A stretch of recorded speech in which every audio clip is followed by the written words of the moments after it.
Hey guys, how's it going? Andrew here, Enough Said Cards on Saturday night. Hope everyone's doing well. It's been a couple weeks since I made my last video.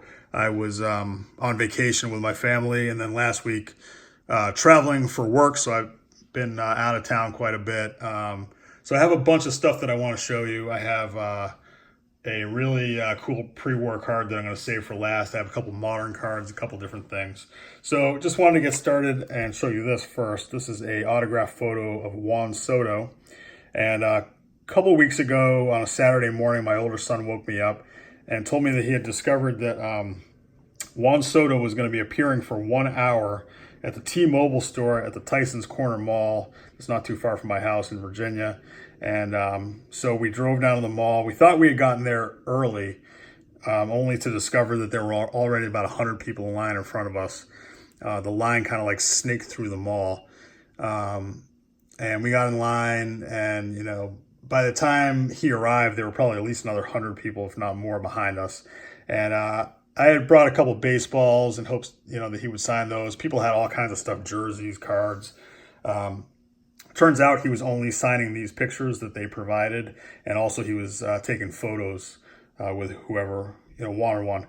And I understand why they did. They kept the line moving actually really quickly, and we got a cool picture with Juan, and he was really nice. And so that was cool. We got a couple of those, and have a couple actually modern pickups. I got these two cards on eBay. This Tristan Cassis Bowman's Best autograph card. I used a $10 coupon I had from the National. Ended up only paying a couple bucks for this card. And he could turn out to be a good player. So thought that was a good deal. I think the Bowman's Best cards look pretty cool. Get the glare off there. And then this Bowman Chrome Michael Chavis card. This one's numbered 139 out of 150. This is the Blue Shimmer, I think it's called. And this is going to go to my older son, who's trying to do a rainbow of that card. So thought that one was pretty cool. And then these are not new pickups, but I actually was watching one of Filmington's videos the other day, and he was talking about some Acuna cards, and I could not believe how much he said the Acuna cards were going for. Guess I'm kind of out of the loop on the modern stuff, but I decided to dig through a box that I had of Chrome Update series from last year, and I found 3 of these, and one of these rookie debut cards, and also 2 of the International Affair cards. So I was pretty happy to find those. He's having a really great year, and cards are going for quite a bit. I just figured I would show this stuff. I made an order from Perfect Fit Innovations, which makes perfect fit sleeves, and I don't usually plug products like this, but I've been real happy with Perfect Fit sleeves. I know a lot of you guys use them. For those of you that don't, I would recommend them. I think it's a good product. It's not something that's expensive. They protect the slabs really well, and I think they look pretty nice. Someone had recommended to me getting this size that fits top loaders, and they actually fit really nicely. I've been using team bags for the top loaders, and I'm going to switch them all out and use these instead. They fit really well, and they'll keep dust and stuff from getting in there with the card. And then these this size for the card savers also fit real nicely. So I'm going to put all my card savers, put the sleeves over them. And then finally, a couple of weeks ago, this giant box arrived. Well, not a giant box, but a large box arrived at my house, and my brother had texted me and said that he had sent something for me, and he didn't want me to open it. It was a birthday present. It was not quite my birthday yet, so I saved it. And then yesterday, we had some time when we were both free, and he wanted to FaceTime when I opened it. So I opened it up, and after digging through packing peanuts and about 6 feet worth of bubble wrap, I opened this, or I discovered this, which was what was in the box. And I just could not believe that I was looking at this card. And I will tell you a backstory with this card in a second, but I was really excited. This is an 1887 Tobin lithograph color version of the King Kelly card. It says, "Our own Kelly, the flower of the flock," color.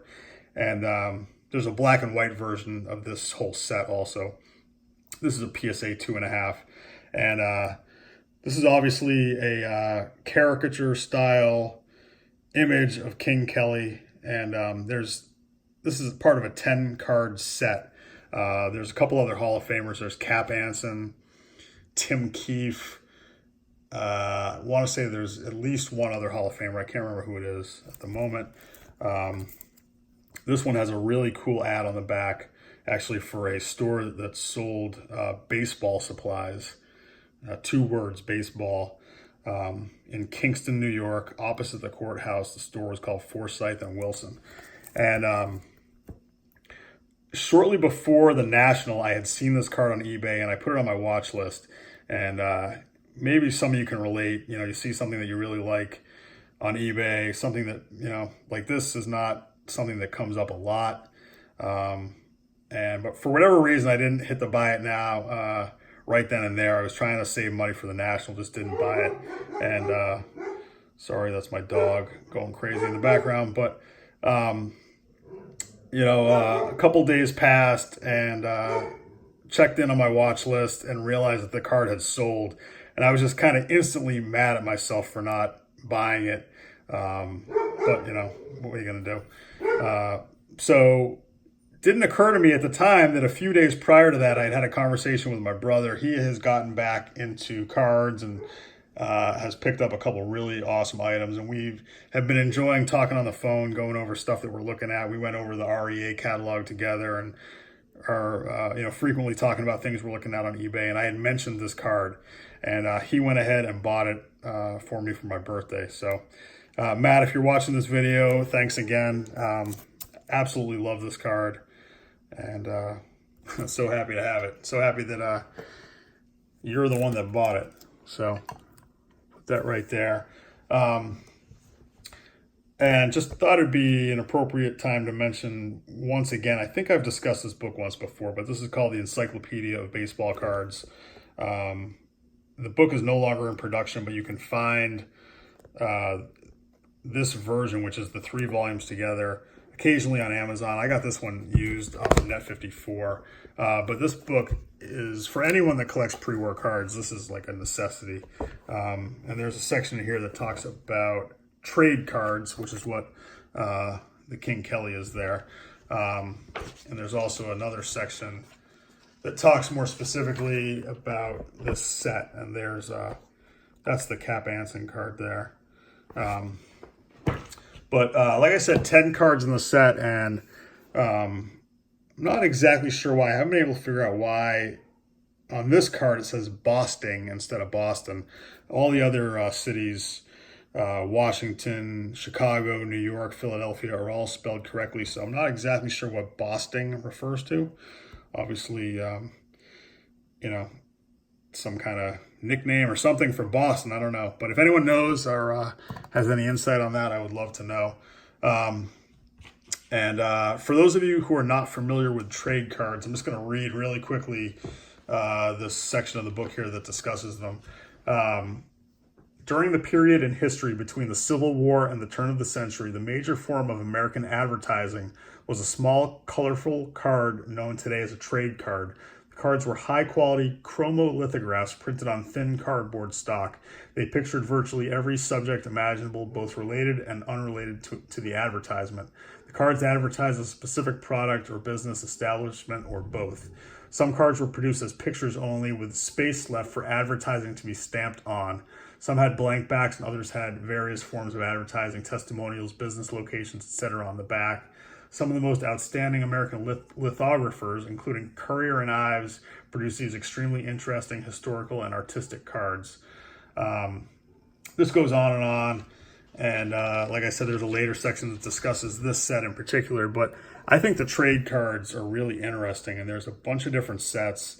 A lot of them, for whatever reason, are kind of like the cartoonish figures like on this one, but really interesting early card. A lot of them are not incredibly expensive, so there's something kind of cool you can pick up that's well over 100 years old.